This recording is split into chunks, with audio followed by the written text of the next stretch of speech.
नमस्कार साथियों, आपका हमारे YouTube चैनल जसवंत पॉइंट में स्वागत है। साथियों, यह चैनल सभी अपने दिव्यांग भाइयों के लिए बनाया गया है, जिसमें कि सभी प्रकार की इन्फॉर्मेशन दी जाएगी। दिव्यांग से जुड़े सारे बेनिफिट्स और सारे सरकारी दफ्तरों में जो भी वैकेंसी आएगी वो सभी तुरंत दिव्यांगजनों को पहुंचाया जाएगा। साथियों, इस चैनल को मेरा आपसे एक निवेदन है कि इस चैनल को सब्सक्राइब करें, लाइक करें और शेयर करें, ज़्यादा से ज़्यादा लोगों को तक पहुंचाएं ताकि इसका सभी को फ़ायदा मिल सके। साथियों, मैं आज आपको बताना चाहता हूं कि जैसा कि दिव्यांग प्रमाण पत्र दो प्रकार के होते हैं साथियों, जिसमें कि एक टेम्परोरी होता है और एक परमानेंट सर्टिफिकेट होता है। साथियों, इसी के मध्य एक खबर आई है कि आरक्षण का लाभ उठाने वाले अस्थायी दिव्यांगजनों को हाई कोर्ट ने यह कह दिया कि जो टेम्पररी सर्टिफिकेट है उनको भी आरक्षण दिया जाएगा। साथियों, इसी में एक ये खबर आई है निकल के कि दिल्ली के एक आईआईटी में एक बच्चे को दाखिला देने से मना कर दिया। तो उसमें साथियों सभी जो जिस बच्चे को दाखिला देने से मना किया वह हाई कोर्ट का दरवाज़ा खटखटाया और उसमें यह निकल के आया कि इस बच्चे को RPDW 2016 एक्ट के तहत आप इसे खारिज नहीं कर सकते, आपको लेना पड़ेगा। ये बहुत बड़ा एक दिल्ली हाई कोर्ट का आदेश आया, जिससे सभी डिपार्टमेंट जैसे SSC वगैरह में भी सुनने में मिला कि उसने भी 2-4 बच्चों को, मेरी नॉलेज में है कि उसने मना कर दिया लेने से कि आपका सर्टिफिकेट टेम्परोरी है, 5 साल 2 साल के लिए।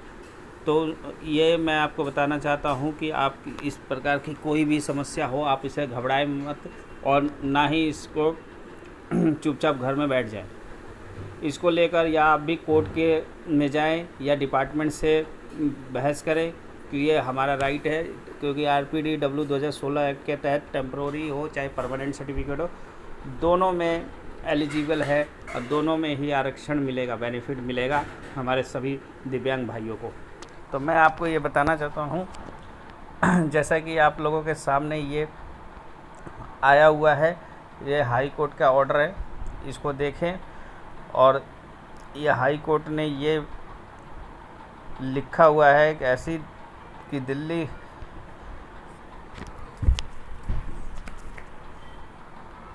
हाई कोर्ट ने ये बोला है कि पीठ ने कहा है कि PWD है जो कि आरक्षण की परिभाषा अस्थायी और स्थायी अक्षमता के बीच अंतर नहीं कर सकती है। PWD की परिभाषा इस हद तक है कि दीर्घकालिक हानि की आवश्यकता को शामिल करती है और स्वयं इस आवश्यकता को समाहित करती है। वर्तमान मामले में पीड़ित याचिकाकर्ता को दिव्यांग पद के आधार पर PWD श्रेणी में प्रवेश के लिए आवेदन किया था। उसकी के दोनों आंखों से संबंधित 40% अस्थायी विकलांगता। पीठ ने याचिका को स्वीकार करते हुए नवंबर 2021 निरस्त के संबंध में जारी पत्र को रद्द कर दिया था। साथ ही प्रतिवादियों की आवश्यकता पर कदम उठाने का निर्देश दिए। वही सेंट्रल पुनर्विचार कहा कि सुधार में हेतु इस अदालत की समस्या एक बहुत ही लंबी योजना है, हम इसे आसपास कहीं नहीं पहुंचा सकते हैं। तो साथियों, इस प्रकार का ये जो आदेश है आप देख सकते हैं।